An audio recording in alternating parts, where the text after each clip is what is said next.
Estamos gravando. Muito boa tarde a todos. Estamos iniciando o nosso sexto encontro Diálogos para Além do Cone Sul. Nós temos hoje aqui como os nossos convidados são Bernardo Scaleni, Patrícia Goulart, Sacanene, Patrícia Goulart e Frederico Lutumba. O título do nosso encontro de hoje é Minorias Silenciadas. Então, para começar, eu convido Bernardo Sacanene para fazer uma apresentação inicial e dizer algo sobre o tema Minorias Silenciadas. Comecemos com o Bernardo. Nós tínhamos combinado Frederico, Bernardo e Patrícia, pode ser? Pode, desculpa. Então, tá bom. Frederico, você, por favor. Tá bem. Obrigado. E parece que eu que fui selecionado para sair, não é? Ok. Eu sou o Frederico Lutumba, um jovem estudante e interessado em história contemporânea de Angola. E também são as áreas pelas quais tenho estado a trabalhar e, por agora, Estou na fase final do meu mestrado e a começar agora o doutoramento em estudos africanos, como disse ali no cartaz que nós temos. Hoje vamos refletir em função do tema que é minorias silenciadas. A proposta que eu trago para reflexão é a volta dos acontecimentos de 27 de maio de 1977, há sensivelmente 43 anos, em Angola, e que se dá o silenciamento de um grupo de pessoas que faziam parte, na altura, do Movimento Popular de Libertação Nacional de Angola, o MPLA, mas que, devido às várias situações que o movimento viveu, infelizmente essas pessoas foram silenciadas.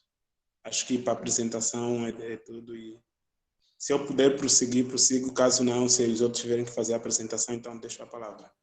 Você tem algum tempo ainda para a sua apresentação inicial. Pode continuar.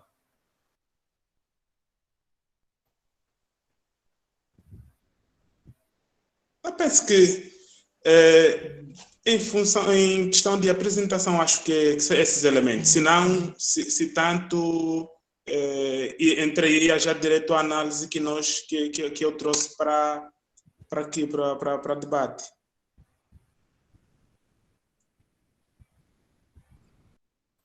Rosa, abre o seu microfone, nós não estamos te ouvindo, Rosa. Oswaldo, a análise já também, né? Então, Sim. já pode trazer análise, tá, Frederico? Sim. É que nós mudamos hoje, já você se apresenta e já traz também a sua análise. Tá. Ok. Ok, aí eu pensei que era uma apresentação só já. Ora bem, então, como fizemos referência no início, vamos analisar um acontecimento triste, assim como o tema da discussão que é a questão das minorias silenciadas, mas nós vamos falar de um silenciamento político e militar, se assim preferirmos, que aconteceu dentro de um partido que governa Angola desde o alcance da sua independência. O 27 de maio de 1977, que trazemos aqui para a análise, foi uma tentativa de golpe de Estado, porém fracassar severamente, como dissemos. Essa repressão foi feita pelas forças do Estado.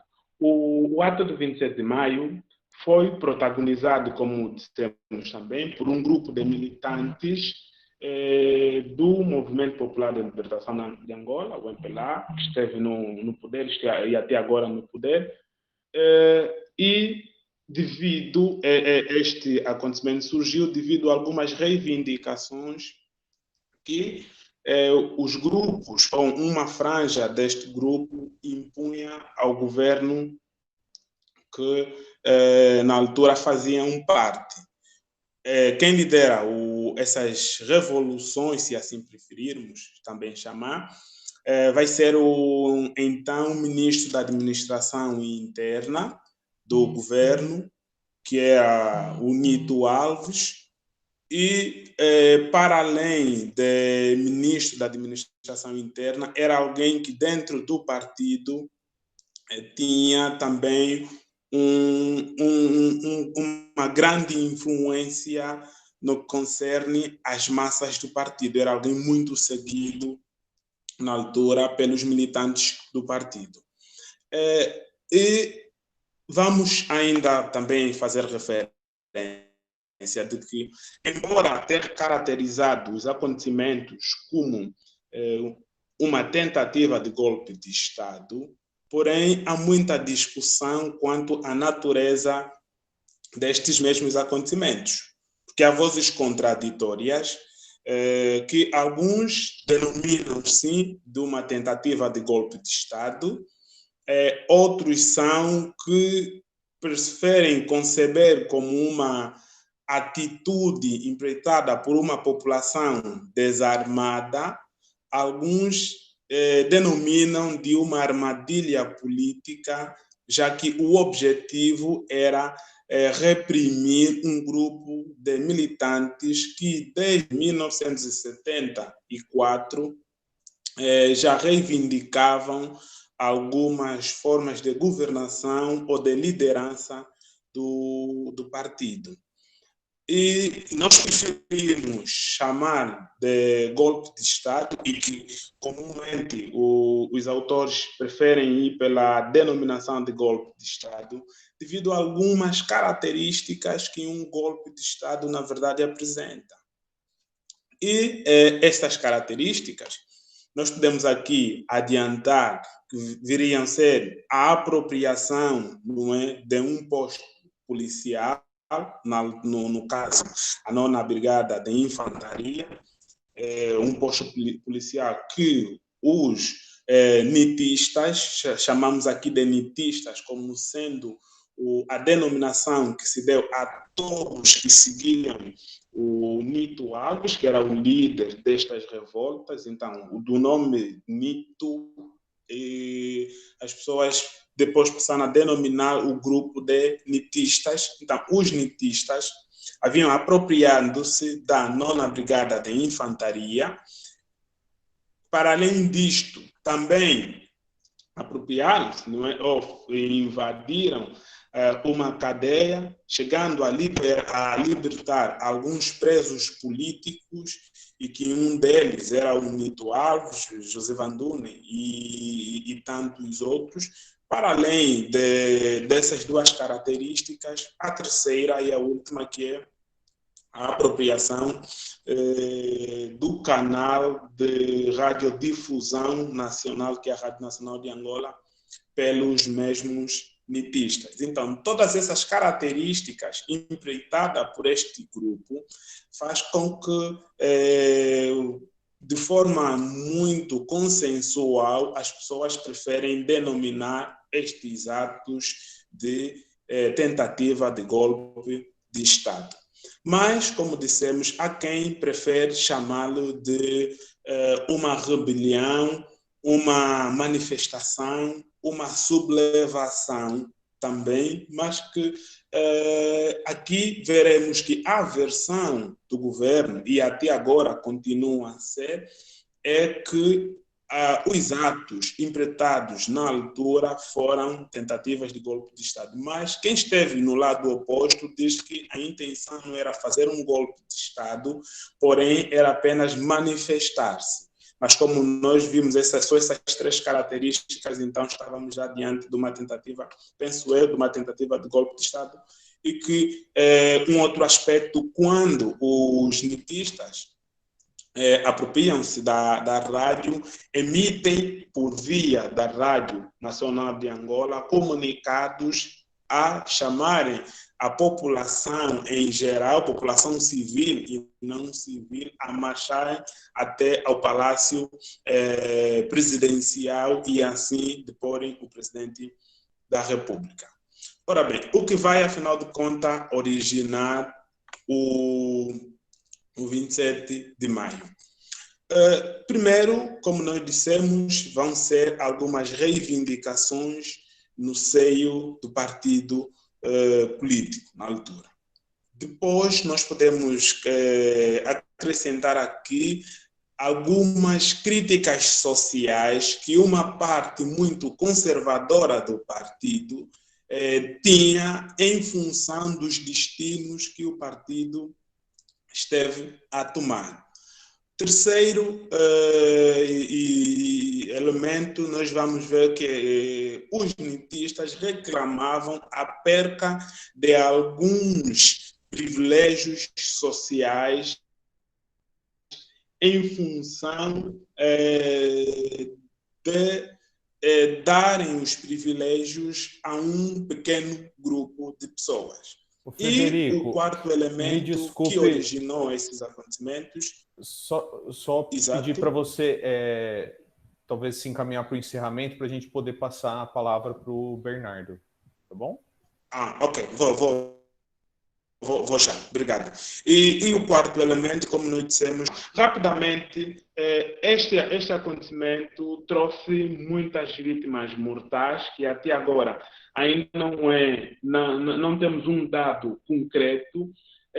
Fala-se há referências que falam de 30 mil mortos, há outras que falam de 80 mil mortos. Por exemplo, Jean-Michel Mabel-Talib faz referência a este número e também faz referência a esta discussão quanto ao número de mortos, mas o ministro da Defesa, na altura, o general Henrique Carreira, ou Ico Carreira, fala em 200 mortos e a Ministria Internacional, na altura, caracterizava com milhares de mortos que faleceram.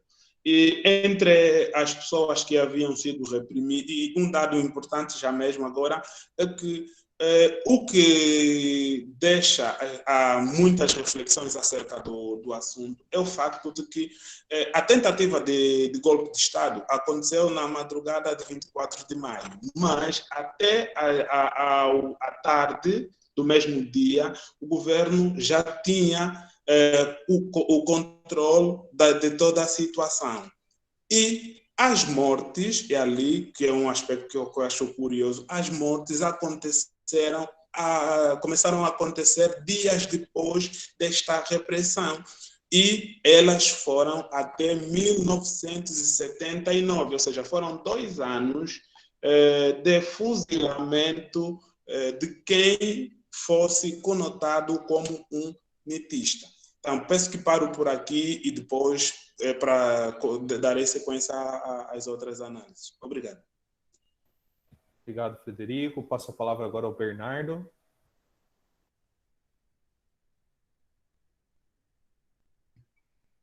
Muito obrigado, Oswaldo. Eu sou Bernardo Secaneno, sou praticamente mobília da casa, já participei em alguns eventos.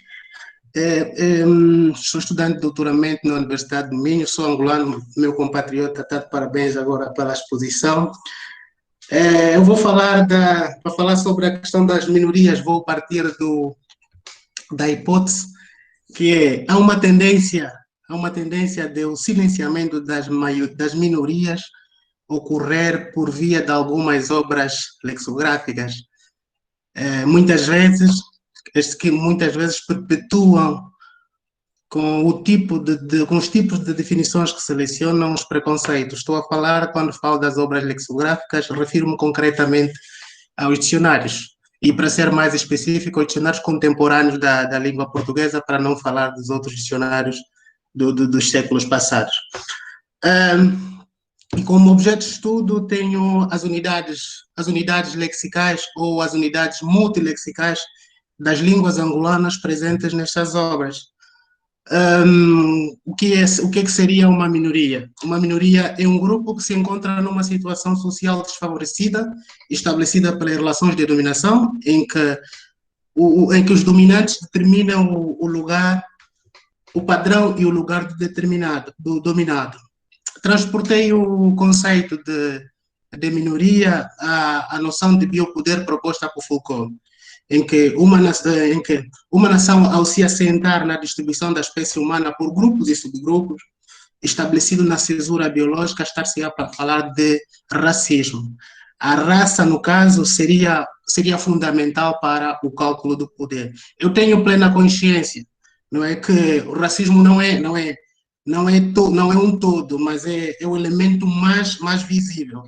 E para falar sobre a questão das minorias, assentei a minha reflexão em 3 pressupostos que eu considerei fundamentais, que são o biopoder, a minoria e o racismo.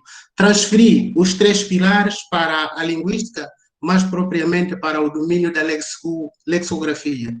E selecionei os dicionários, como já disse, os dicionários contemporâneos portugueses das duas academias. Falo concretamente da Academia de Letras de Lisboa e da Academia de Letras do Brasil. Para analisar não apenas as informações objetivas, o que, o quando e o como, mas para analisar as informações subjetivas que cada uma das unidades descritas no dicionário vincula. Por que dicionário? Dicionário porque eu sou estudante de doutoramento na área de ciências da linguagem, mais propriamente na linguística aplicada, estudo esse tipo de coisas e percebi que os dicionários são também um instrumento de poder. Os dicionários representam conhecimento, transmitem ideologia e podem ajudar a perpetuar preconceitos. Que são os preconceitos, as manifestações de preconceitos recaem tendencialmente sobre aqueles que se encontram numa situação desfavorável. Oswaldo não pode me interromper muito, porque senão vou dizer que está a ser racista. Ok, e ele está associado geralmente à raça, a sexo, a idade, a etnia, a religião, a grupos de interesses. E como é que se manifestam estas questões de preconceitos no dicionário? As questões de preconceitos nos dicionários se manifestam quando as definições que são apresentadas nos dicionários têm as seguintes características. Quando há associação do lugar à morada como referência de comportamentos reprováveis. Eu devo voltar a dizer que estou a falar das unidades das línguas angolanas que estão nos dicionários portugueses. Portanto, são palavras que passaram a ser palavras portuguesas, só que essas palavras apresentam características diferentes. Se repararem, o dicionário Wise apresenta a definição de Sanzala como sendo bairro dos escravos negros. E desta palavra surgiu um adjetivo, sanzaleiro, não é? Surgiu um nome, sanzalice, e tudo para fazer referências a coisas negativas destes. Quando se faz uma associação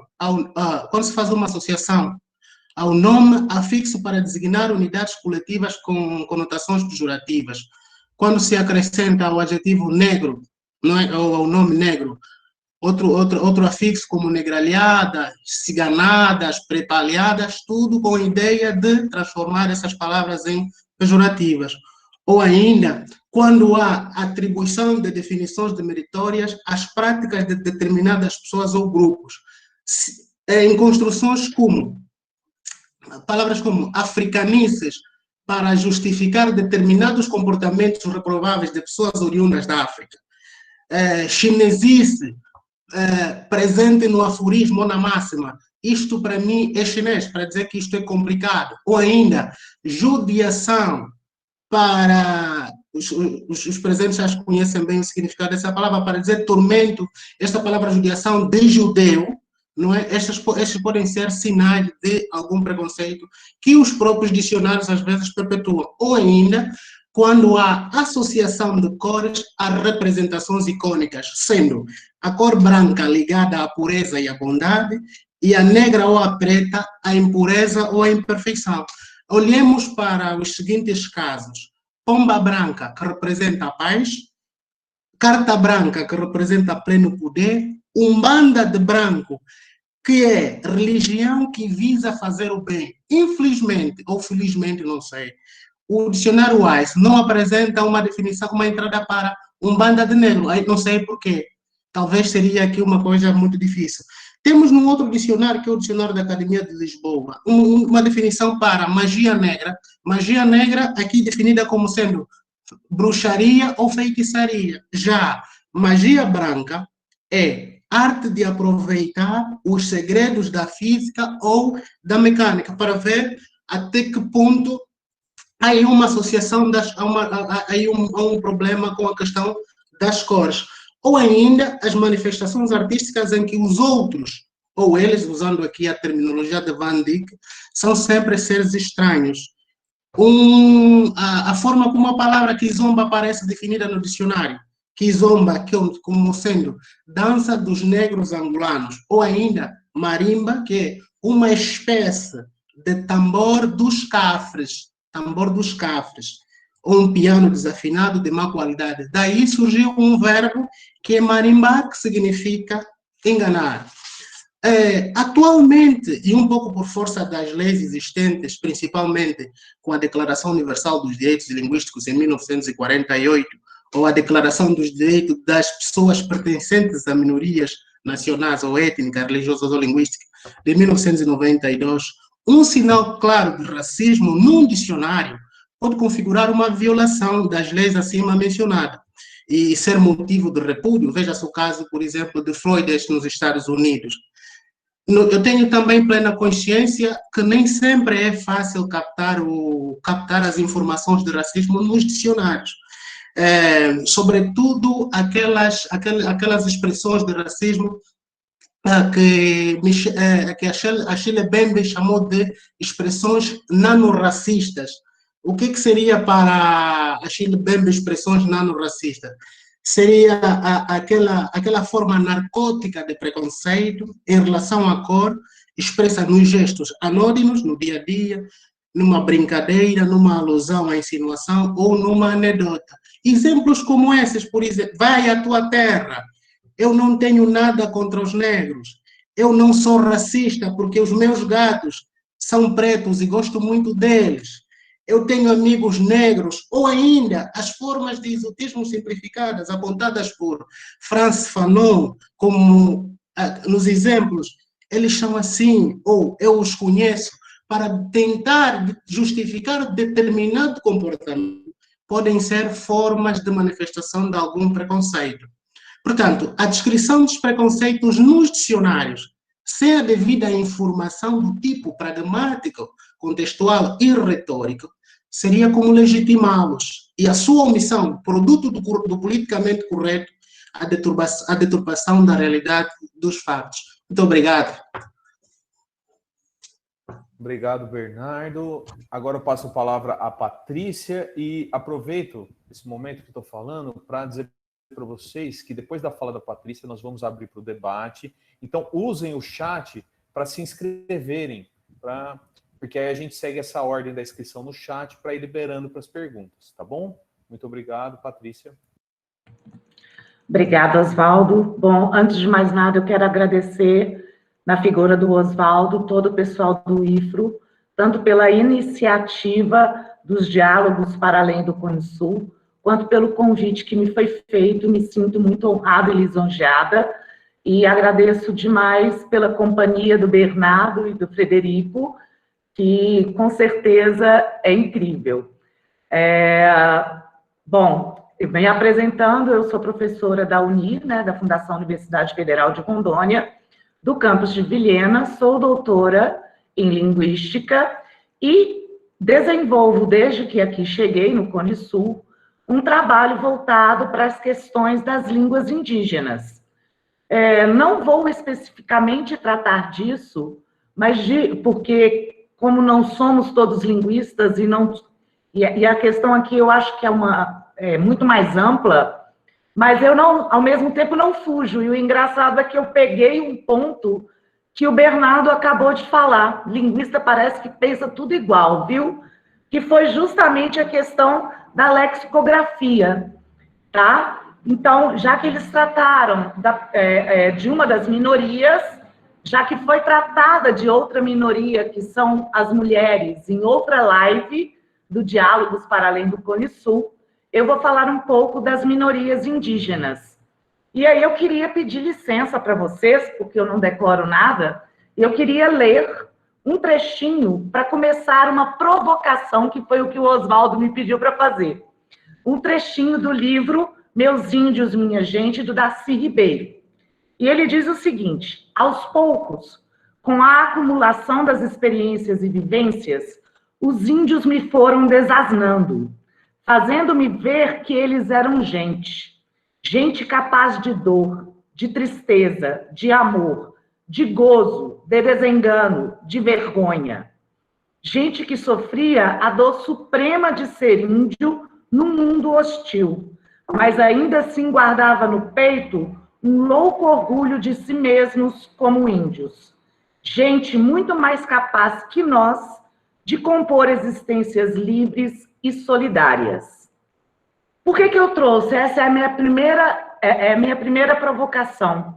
Essa quantificação de qualidades. Gente que sente, gente que sofre, gente que pensa, gente que é capaz. Eu acho que este é um primeiro grande ponto a se pensar. Porque nós temos que lembrar que a presença indígena, historicamente, ela é propositalmente ignorada. Por vezes, até considerada como estorvo ao progresso, além de ser vista como de menor importância na formação do nosso país.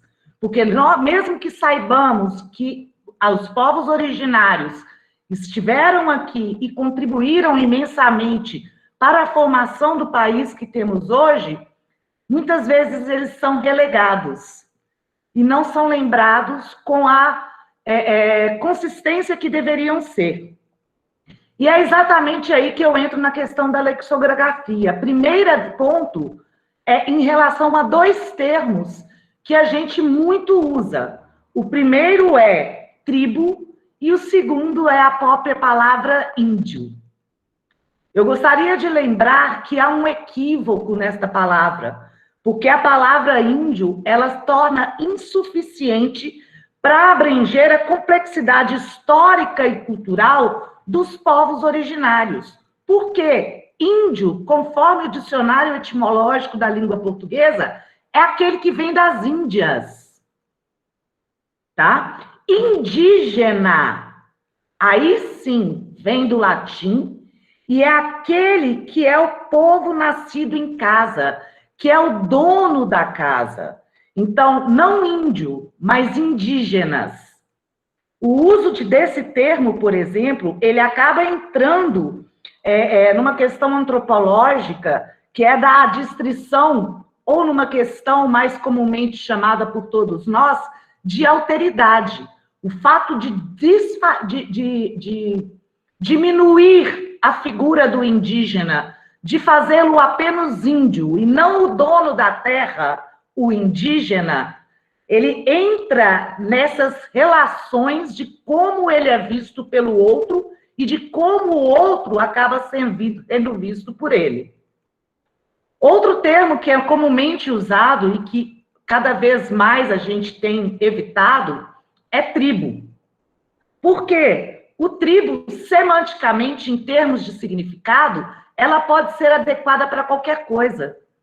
Tá? Então, ele é um termo muito genérico, no fim das contas, que impede o conhecimento e o reconhecimento da especificidade necessária das terras indígenas e das comunidades indígenas.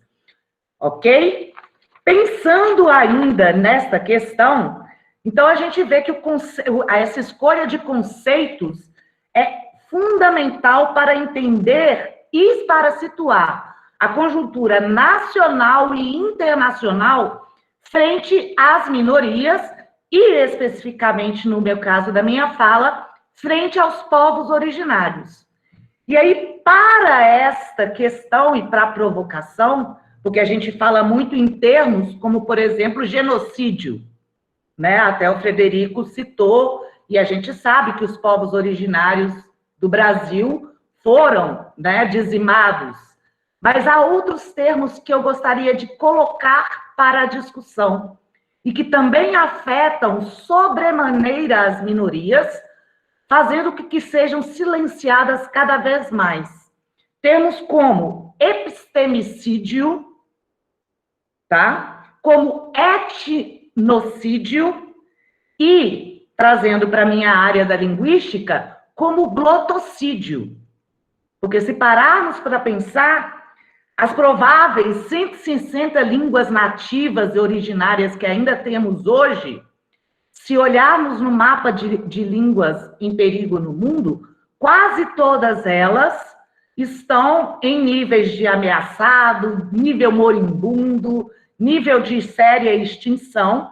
Além disso, não são valorizadas, seja pelo Estado, seja por políticas públicas eficientes, seja nos níveis, e qualquer nível de ensino, agora eu vou falar, dentro do que chamamos de sistema educacional, ok? Então, eu acho que o silenciamento das minorias passa por todos esses sídios, né? E principalmente por uma questão, como o Bernardo disse antes, de interpretações, de colocar conceitos onde eles devem ser colocados. Era isso que era para ser, para provocar. Muito bem, Patrícia. Bom, está aberta as inscrições aqui para perguntas. E, por favor, gente, não sejamos uma minoria de silenciados. Né? Todos aqui estão com voz, então não vou ficar nessa minoria de silêncio. Ó, a Consuelo se inscreveu, passo a palavra para ela. E se não tiver outro inscrito na sequência, eu tenho uma questão provocativa aqui. Mas vamos lá, Consuelo.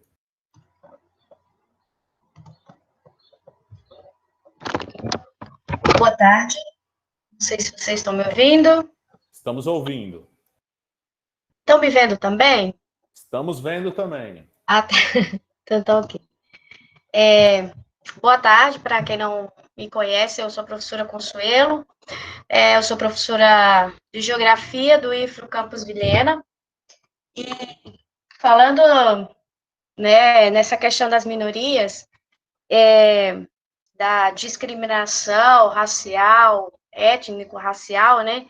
Eu gostaria de saber a opinião dos senhores, né, que foram os palestrantes de hoje, né, principalmente da professora, né, que dá aula na Uni, sobre a seguinte situação.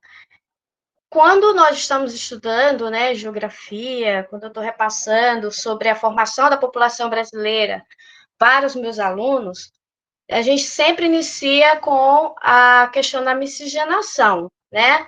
Nossa raiz europeia, afrodescendente e indígena, né? E eu sempre coloco para os meus alunos, né, um questionamento, né? E é esse questionamento que eu gostaria de repassar não só para vocês que palestraram, mas para qualquer pessoa que gostaria de falar sobre isso, é o seguinte: por que nós, que somos um país extremamente miscigenado, nós temos uma riqueza, né, muito grande dentro dessa miscigenação, por que nós, brasileiros, nós também temos vamos dizer assim, um comportamento discriminatório, né, tão grande? Por que nós, enquanto um país tão miscigenado, nós ainda temos, né, esse comportamento cultural da nossa população, né, tão discriminatório? Se nós temos uma raiz, né, que nós não temos nem como nos identificarmos etnicamente, né? É muito complicado nós, enquanto brasileiros, nos identificarmos. Eu sou descendente de europeu, ou de indígena, ou africano, né? Porque nós temos essa raiz muito miscigenada. Então, eu gostaria de saber dos senhores a respeito disso. Qual seria a nossa origem, então, né, em relação a essa discriminação tão forte que nós temos aí? Obrigada. Quer falar, Bernardo Frederico?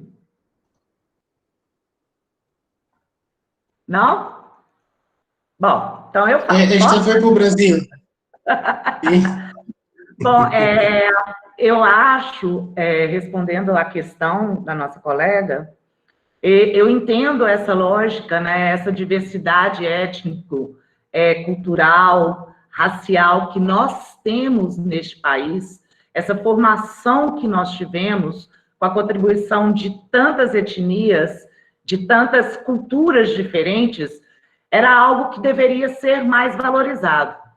Mas aí eu vou entrar em questões históricas e acaba sendo... Não tem como não ser meio político, né? Nas tomadas e nas posturas que a gente assume, nas escolhas de palavras que a gente faz. Começa uma série de equívocos a partir do próprio processo que se chama de processo de colonização, né? Ou melhor, de descobrimento do Brasil. O Brasil ele não foi descoberto, ele já existia. Claro, gente. Né? E nesse processo, historicamente, a gente sabe que o índio, a visão que se tem do índio na literatura, principalmente por culpa dos primeiros viajantes que aqui estiveram, dos primeiros registros históricos que a gente tem, o índio era os indígenas eram os selvagens, eram aqueles que não possuíam uma cultura. Por quê? Porque andavam nus, porque não estavam encaixados nas caixinhas brancas e embranquecidas do povo que aqui chegou. E é claro, dentro da linguística, assim como dentro da cultura, há exatamente isso. Há esse processo de subtração, né? Seja da língua, seja da cultura, de uma série de outras questões, que foi o que foi sendo feito. E eu acho que pensar nessa miscigenação, todo mundo tem consciência, o engraçado é isso, todos nós temos consciência da miscigenação que é o nosso povo, de que foi feita ao nosso povo. Mas a gente não consegue valorizar igualmente, vamos colocar assim, ou dotar todas essas etnias do mesmo grau de valoração, das mesmas capacidades. Eu falo em questões dos indígenas. Por exemplo, hoje, cada vez mais, existem menos povos isolados, que são aqueles que não têm contato nenhum com a sociedade. Então, a gente vai nas terras indígenas, o que a gente vê é luz elétrica, é água encanada, os indígenas com roupas normais, né, vamos dizer, do dia a dia. E aí as pessoas começam a criticar até isso. Usam até esse processo de progresso, esse processo de adaptação cultural e social, que eles foram submetidos obrigatoriamente como modo de subtrair ainda mais a sua participação como povo realmente efetivo da sociedade. Não sei se é isso que ela quer. Eu sei que há discussões muito sérias, então é pensar realmente o que é o papel de cada um. Eu sei que nos livros conta, mas será que o livro traz essa reflexão? Certo. O próximo inscrito, Ricardo. Abrir o áudio, por favor. Abrir o áudio. Boa tarde a todos e a todas. Parabéns pelas falas. Extremamente interessantes. Pena que a gente tem que dar uma corrida no tempo, né? Eu vou tentar ser breve, né, nesse questionamento.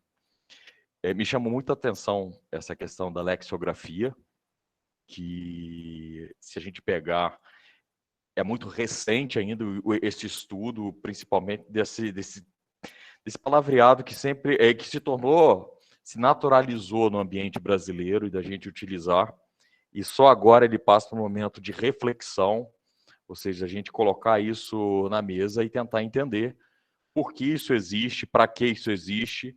E aí, quando a gente tem uma leitura mais mais direcionada, mais refinada a respeito disso, a gente vê que é para dominação dos povos ou dos grupos sociais. Isso é extremamente interessante.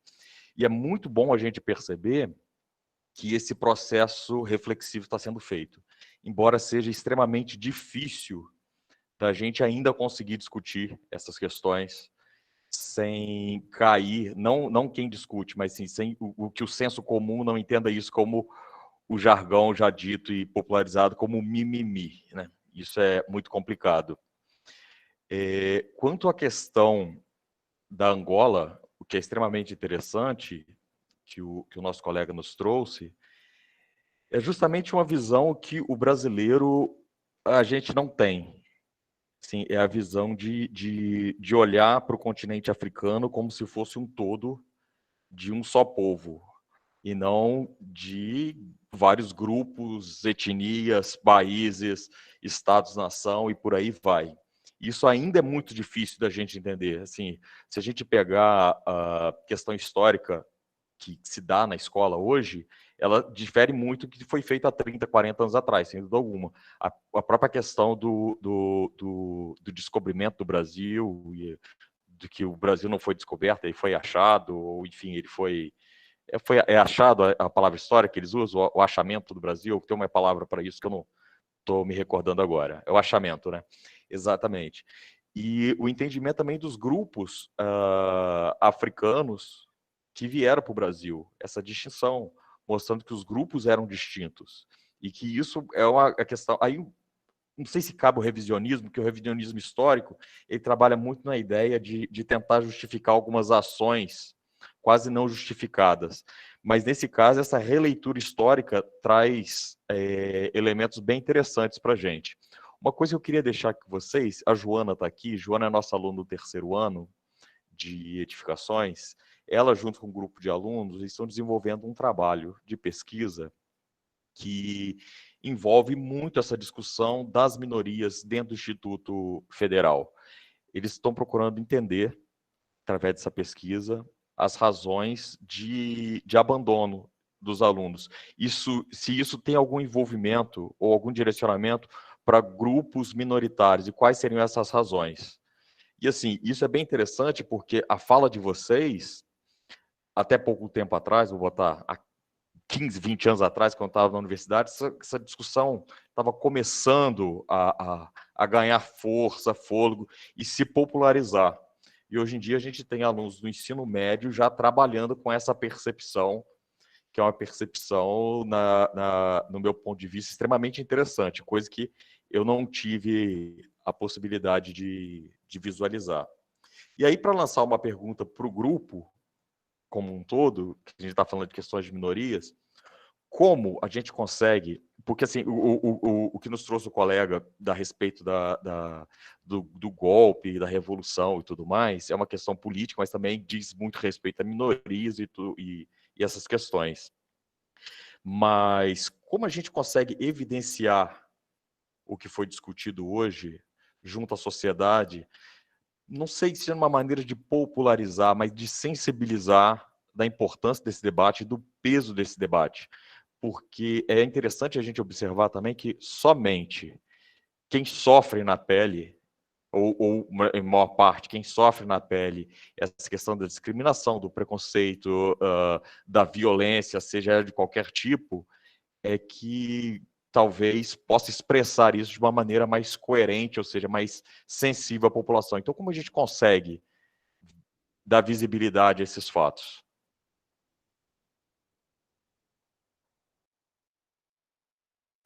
Primeiro, que tal primeiro o Frederico, depois o Bernardo, depois Patrícia, a pergunta do Ricardo, pode ser?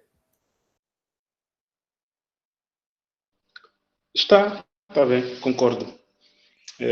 Se eu percebi, o Carlos procura, não é, trazer aqui a discussão, de que jeito podemos perceber essa discussão da questão das minorias e dentro das sociedades onde estamos inseridas.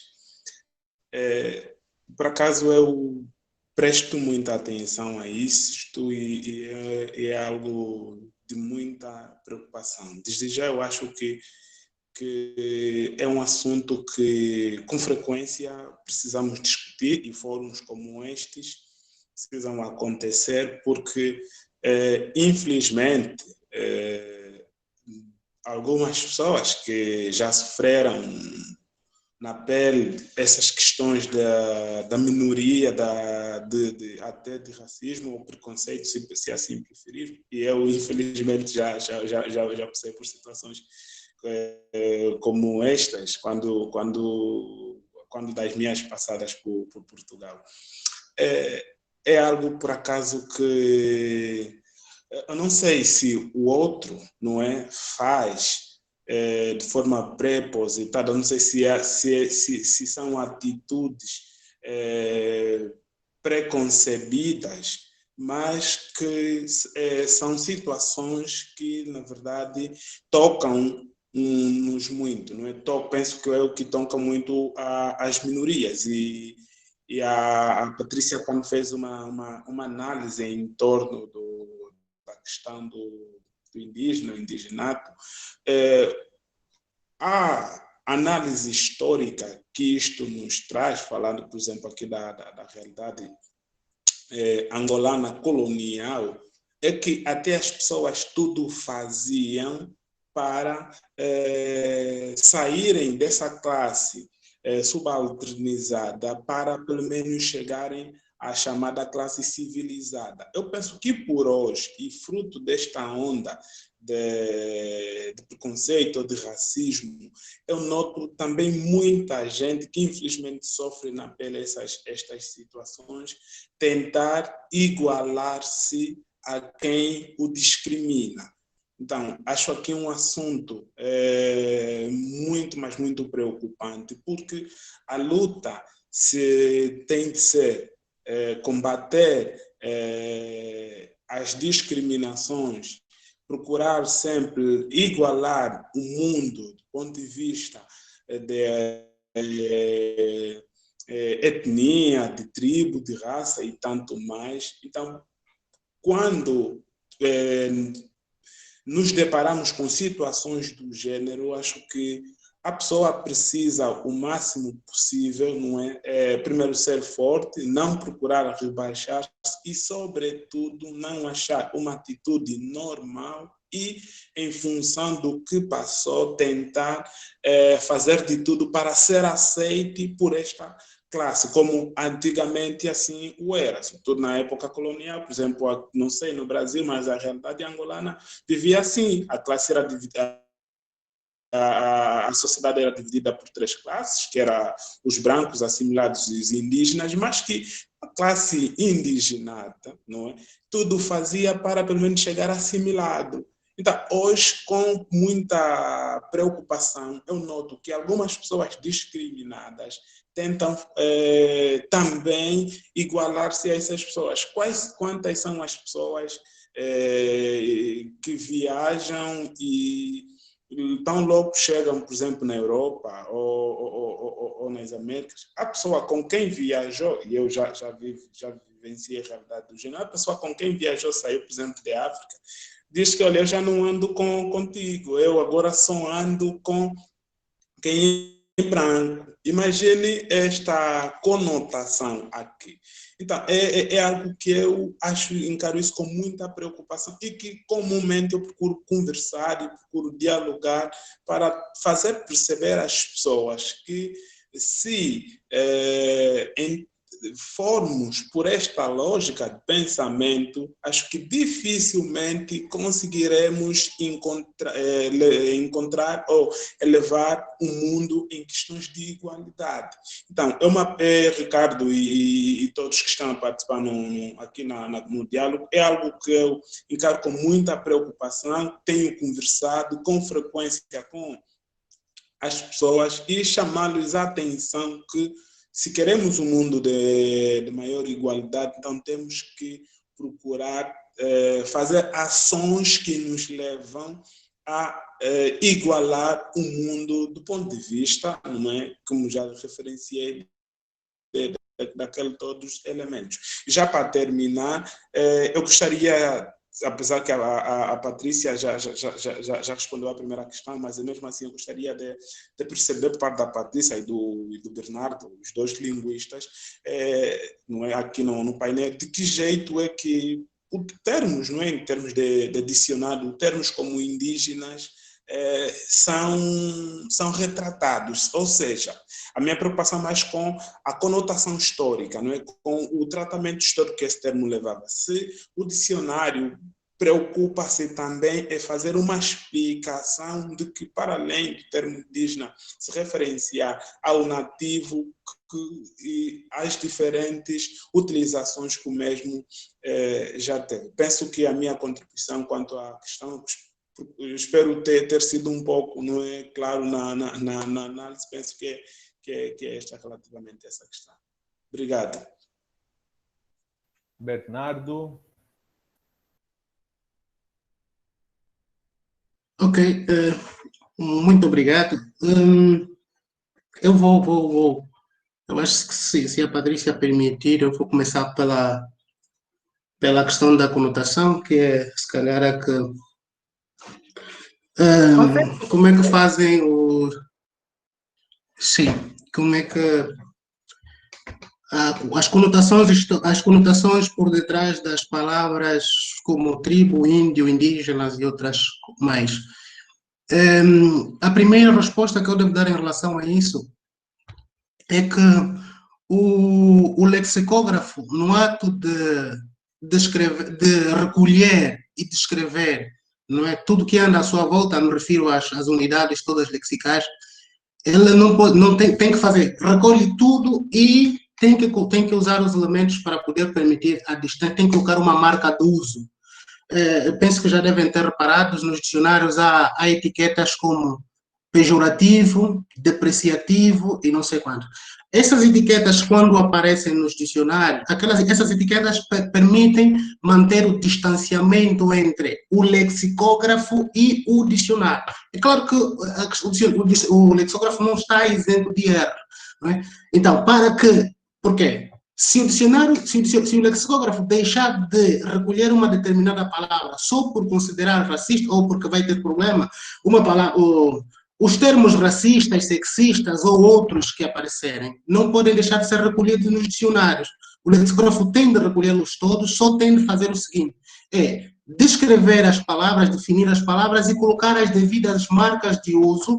Aqui falo concretamente do pejorativo, do depreciativo, ou para dizer que esta palavra é usual em Angola, é usual no Brasil ou em outro lugar, para que se possa manter a devida distância entre aquilo que está descrito no dicionário e o próprio lexicógrafo, porque senão, quando o dicionário deixa de colocar a marca de uso, depois fica a ideia se o racista é o dicionário ou o lexicógrafo. Esta é a primeira questão.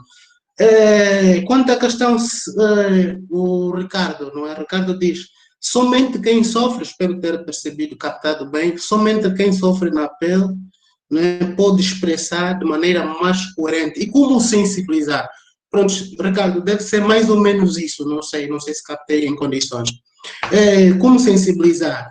Tem havido, ao longo desses tempos, as leis que fiz menção, a lei dos direitos humanos de 1948 e a lei de 1992. São provas dessa sensibilização.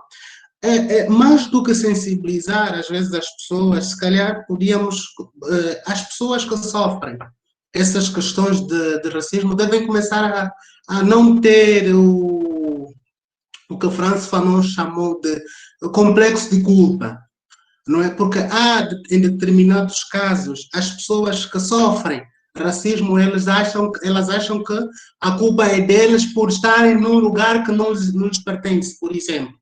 Não é? Eu estou aqui, se calhar não devia estar, eu não sei quando. E por isso é que sofro na pele, por isso é que sou tratado desse jeito. É claro que isso também passa por uma questão de educação. No problema, eu estive a falar isso com a Rosa, na questão do racismo, o racista é geralmente, com as aspas que isso merece, é geralmente uma pessoa poderosa. não é? E quando nós temos alguém com poder sobre nós, a tendência é aceitar.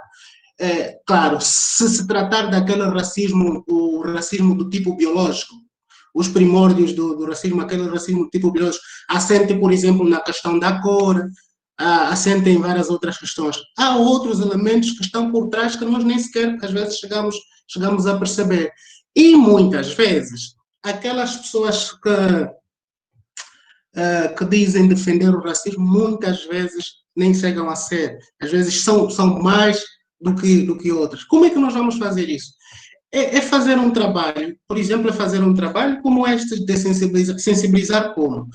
Eu tenho que me aceitar como sou. Sobre isso eu não posso, não vou dizer que você imitar comportamentos ou atitudes ou que de outras culturas, porque eu rejeito a minha, assim terei problema. Eu tenho que me aceitar como sou para que os outros também me aceitem. Do contrário, não é possível.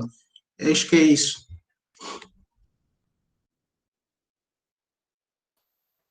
Posso passar a palavra para a Rosa, que estava inscrita, ou a Patrícia? Posso? Então, Rosa. Eu vou voltar lá no 27 de maio. Eu quero que o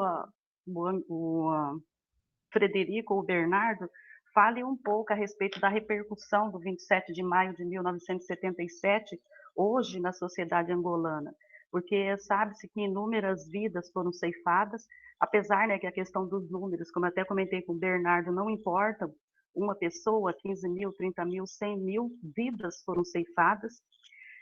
Então, no entanto, o povo ele foi obrigado a silenciar. É autorizado hoje em Angola as pessoas falarem a respeito desse ato de desumanização, ou em Angola vocês não têm ainda essa permissão para falar a respeito desse descaso aí com a sociedade angolana?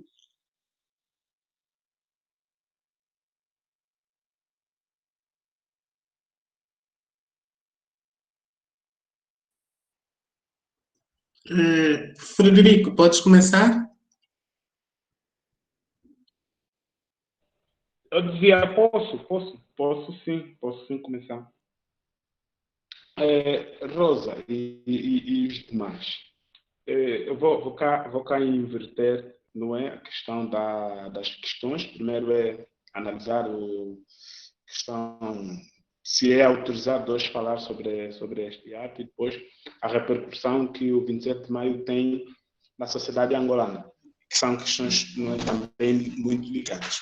Primeiro que, como dissemos no princípio, que o 27 de maio foi este ato de silenciamento de um grupo que fazia parte não é, do Movimento de Libertação Nacional, depois para o partido político e o partido que até agora no poder, e por se tratar de assunto muito delicado e porque encontrávamos num período em que a cultura do medo passou a estar constantemente instaurada na sociedade angolana, ligado a esta questão da cultura do medo, protagonizada pelo 27 de maio, podemos falar também de uma repreensão por parte do poder, não é, político, e aqui com várias caracterizações que muitas pessoas lhe são dadas, alguns denominam como ditadura, já denominaram várias vezes como ditadura, e também o processo da guerra civil que o país viveu, tendo terminado só em 2002, antes, até o período que hoje nós vivemos, não é, sobretudo depois de 2017 até agora, era um assunto, diria eu, difícil de ser abordado, até nas academias. Havia uma repressão tremenda, não é, que não havia obras publicadas em Portugal ou no Brasil que eram os locais que mais publicavam, às vezes, obras relativas aos acontecimentos, autorizadas até a entrarem no país. Então, nós passamos por um período de uma repressão e tanta que até determinados livros que retratam o assunto não eram permitidos entrarem nos aeroportos. As malas eram revistadas caso surgisse, vissem alguns livros relativos ao assunto, não entrava. Muito sinceramente, só depois com algumas manobras que as pessoas conseguiram fazer entrar. Por hoje, já é mais fácil falar de 27 de maio, tanto é que até há uma comissão que o governo, liderado pelo presidente João Lourenço, criou para analisar e discutir os excessos cometidos durante o período de conflito armado no país, de 1975 até 2002, logo depois da independência até a paz, e que um dos assuntos que esta comissão multissetorial analisa é, sobretudo, a questão do 27 de maio. E, claro, para além do 27 de maio, existiram também outros excessos. Então, só com esta intenção por parte do governo, logo podemos perceber que a sociedade também começa a encarar estes assuntos mais de conversa, até nas academias também já são analisados com frequência, mas que antes, sobretudo de 2017, que é a altura que vivemos uma viragem política no país, tivemos uma liderança de 38 anos e depois veio esta recente que causou algumas rupturas dentro da sociedade e temas que até nem eram discutidos como este. Olha que até já há uma comissão a trabalhar para procurar analisar os excessos todos que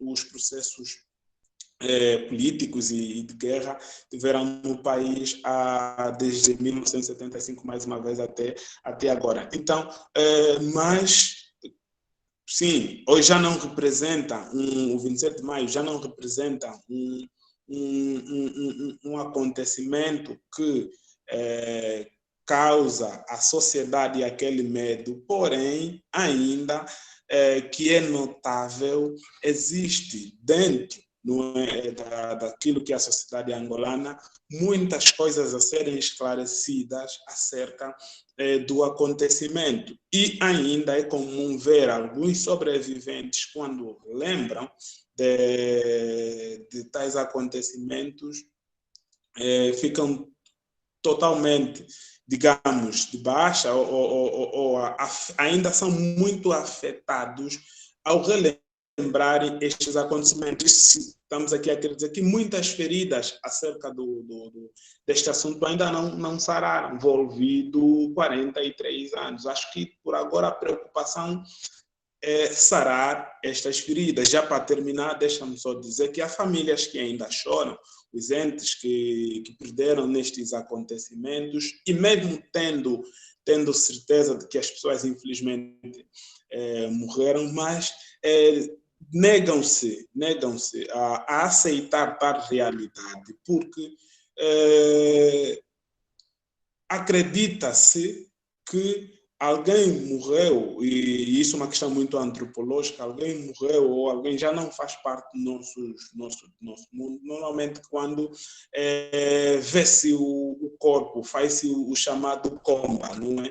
Que funciona também como uma atividade de reconciliação ou com a pessoa que nos deixou. Então, até o momento quando não há entrega dos restos mortais, é claro que já não vai ser, já dificilmente será entregue, então as pessoas continuam a ter e a chorar e a sentir na pele a perca destas pessoas. Tanto é que a análise que se leva agora é que a entrega de certidões de óbito por esta comissão que for agora instalada, viria funcionar como se fosse essa entrega do corpo e ali realizar-se o famoso comba, não é, que é aquele encontro mais de confraternização com a pessoa que nos deixou. E por aqui, e o Bernardo parece que ainda tem alguns contributos. Obrigado. Então, com licença, me desculpe, gente, mas eu vou ter que ir encaminhando para o final do nosso encontro. Vou passar, depois que eu falar, vou passar a palavra para o Bernardo, se ele quiser ainda responder essa questão, e aí ele já também faz assim suas palavras finais, depois Patrícia e depois Frederico novamente. E se vocês encontrarem na fala final de vocês uma oportunidade, uma ideia de como relacionar o tema que nós estamos tratando aqui hoje com a pandemia, porque olha só, esse encontro ele passou a acontecer depois da pandemia e de repente essa questão da minoria apareceu como latente. Teve um professor que procurou a Clara para que a gente tratasse em algum dos nossos encontros da questão do racismo. E aqui foi muito tratado disso, né? Então, o que está acontecendo que a gente começou a ficar sensibilizado ou provocado com a questão das minorias? Aí eu passo a palavra para o Bernardo, depois Patrícia e Frederico.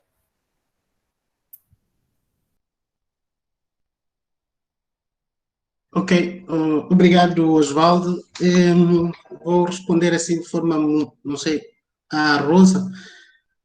Uma das repercussões, quer dizer, é permitido falar, claro que depende da circunstância, depende também sobre o que é que vai falar. Já há muita gente a falar sobre o assunto. Mas já por trás disso, outros problemas que eu coloco no seguinte pilar. A liberdade que nos deram e os medos que nos ensinaram a ter. Na verdade, nós somos uma república e como toda e qualquer república, né, as pessoas têm a liberdade de se exprimirem livremente. Mas é que por trás dessa liberdade também há a questão está por trás da questão do medo. E, sobretudo, em países como o nosso, que durante muitos anos tivemos guerra durante muitos anos, e as metáforas das guerras estão muito presentes nas nossas vidas. E, aliás, até muitas vezes as metáforas da guerra são em nós de forma inconsciente. Por exemplo, quando alguém se propõe a falar sobre... Eu, particularmente, quando a Rosa falou que tínhamos que falar alguma coisa sobre o 27 de maio, a minha resposta instintiva quase foi: não sei nada sobre isso. Sim, não sei nada sobre isso. Por que eu não sei nada sobre isso? Porque eu cresci a ouvir assim alguém a dizer: menino, não fale política. Ou ainda, não é? Aí daquele que falar sobre questões de política pode ser mal visto, pode ser não sei quantos. Então, há aí uma reserva em relação a isso. E qual é a ligação que há, já para terminar, qual é que é a ligação que há entre essa questão das minorias e o problema da pandemia? Infelizmente, nesse caso, as minorias acabam sempre sendo aquelas que as mais sacrificadas, porque as minorias têm pouco poder, normalmente quase que muitas delas vivem em situação de pobreza. Não é? Embora essa questão de pobreza também seja discutível, não sei, mas vivem em situação de pobreza e não podem, em muitos momentos, não têm direito, se calhar, a médicos, ou eles, porque não têm direito a médicos, porque eles mesmos não formam os seus próprios médicos, se calhar, talvez assim. E que mais? E que mais? Eu acho que é isso. Pronto, acho que é isso. Acho. Pronto, eu paro por aqui, é melhor. Obrigado, Bernardo. Como diria o Montaigne, Só os loucos têm certeza das coisas. Então, você está achando, você está no bom caminho. Patrícia? Tá certo, Oswaldo. Vamos lá, eu vou tentar fazer um apanhado geral, até porque o Ricardo me chamou aqui no chat, pediu para eu poder falar alguma coisa lá da pergunta de como sensibilizar, de como fazer isso. E eu acho assim, vamos lá, está todo mundo falando das minorias e tal, pelo menos em relação aos indígenas, a gente vê que a área da antropologia, da etnologia, a área da linguística, a área da história, a área da geografia, ela tem voltado um olhar mais cuidadoso para os povos originários, tá? Então, eu acho que essas discussões que foram sendo fomentadas nas instituições e entre os próprios indígenas, que se sentiram imbuídos de poder para poder, de poder para poder foi ótimo, né? Se sentiram imbuídos de poder e, então, foram a universidades, adentraram as universidades, adentraram diversas áreas, e o que a gente vê aí são indígenas dentro das universidades cada vez mais, fazendo mestrados, fazendo doutorados, em cursos diversos e das diversas áreas. E eles têm feito isso e retornado para suas terras, o que é um processo fantástico. Porque daí eles, mais do que ninguém, porque eu sou uma pesquisadora, eu tenho autorização da Associação dos Aikanã, por exemplo, para entrar nas terras indígenas Tubarão-Nantudê e lá permanecer, lá fazer as minhas pesquisas e tal. Mas por mais que eu vivencie, por mais que eu esteja lá, é muito diferente de alguém que realmente seja indígena e que lá está. Então, eu acho que esse empoderamento dos povos originários, ele mostra um grau ainda pequeno de sensibilização, mas eu creio que ele vem em muito pouco tempo, porque as pesquisas, né, nessa área ainda são muito recentes, pelo menos em termos de Brasil. Então, a gente vê que há um grau de sensibilização, pelo menos dentro da área da pesquisa, né, muito interessante. Eu gosto muito de um livro que eu estou lendo, que é O Brasil, uma biografia da Lilia Schwartz e da Heloísa Starling, e elas colocam o seguinte em relação à sensibilização, que levar a sério os grupos aqui, que já moravam aqui, ou seja, os povos originários, implica não só pensar a história nos nossos próprios termos, mas pensar e entender que existiram e que existem outras formas de compreensão desta terra que virou Brasil. E eu acho que é aí, Oswaldo, que a gente pega essa questão da pandemia. Porque eu acho que este momento, a gente começou a desenvolver, pelo menos a maior parte de nós, a desenvolver uma sensibilidade, um olhar mais acurado, e teve tempo para olhar aquilo que normalmente a gente não tinha tempo. Teve tempo para escutar aquela voz que normalmente não tinha voz. E aí nós começamos a ver e a perceber como que essas questões são importantes e urgentes. Se pegarmos, por exemplo, a questão dos povos originários, no levantamento do CESAI, que é a Secretaria de Assuntos Indígenas, né, do Brasil, nós temos 1.101 infectados dos povos originários e já 79 óbitos. Isso é data do dia 6, agora, de antes de ontem. Se pensarmos isso, é muito.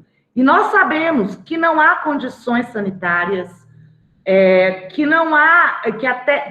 a imunidade, o processo imunológico dos povos originários, eles são mais sensíveis a uma série de doenças do que nós, que estamos no ambiente urbano, né? Até a própria ida de médicos para essas terras indígenas é complicado, porque eles levam uma série de outras viroses que não necessariamente seja o coronavírus. Então, eu acho que eu acho que essa sensibilização partiu desse momento que nós tivemos forçadamente a ter tempo de olhar, a ter tempo de escutar e a ter tempo de perceber o outro como o outro, mas como igual. Agradeço demais a todos, gente. Frederico.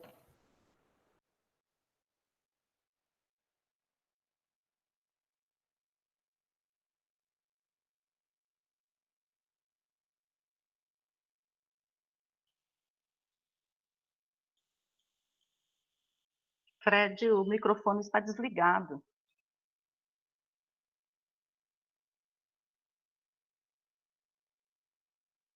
Bom, enquanto isso, enquanto o Lutumba vai resolvendo o problema técnico, o Ricardo pediu uma fala.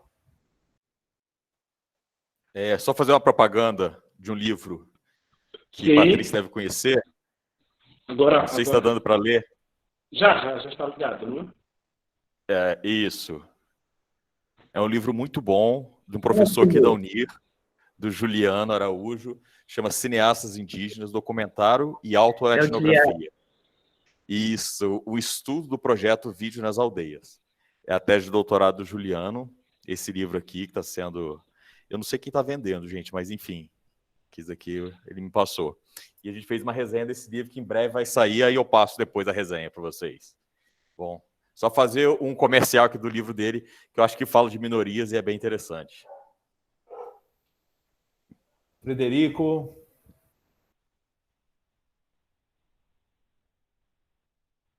Estamos te aguardando, Frederico.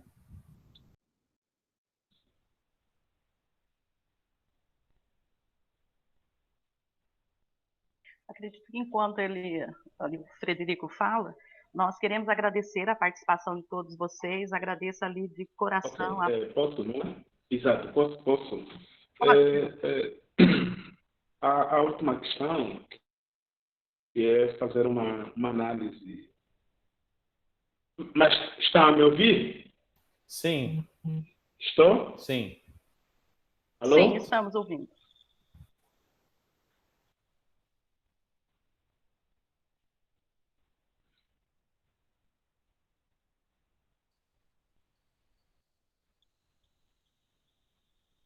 Estou?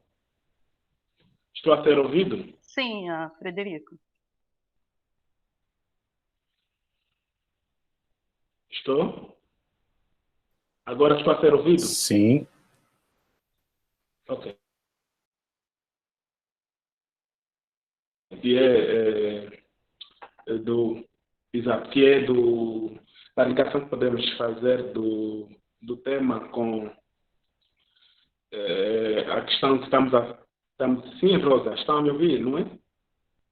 Ok, exato. Dizia, eu penso que aqui faria uma análise, as minorias, eu faria apenas uma análise daquilo que são uma minoria social, né? Falar, por exemplo, de uma classe mais baixa, a sociedade angolana, e com a questão do coronavírus. E por esta altura, nós estamos a viver 2 episódios, por exemplo, e que a minoria, ou essa classe social mais baixa, ou se assim quisermos chamar isso como uma minoria, é normalmente uma classe é a classe mais frágil da sociedade. E sendo uma classe mais frágil da sociedade e uma das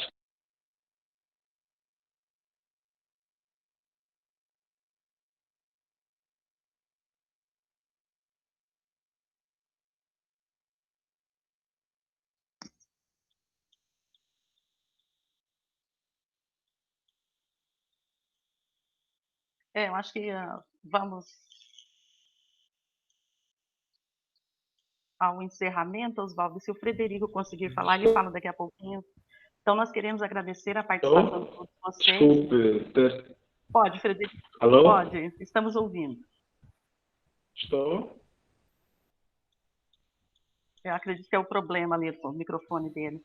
Bom, em nome do Frederico, Eu entrei, não sei se me conseguem Sim. ouvir.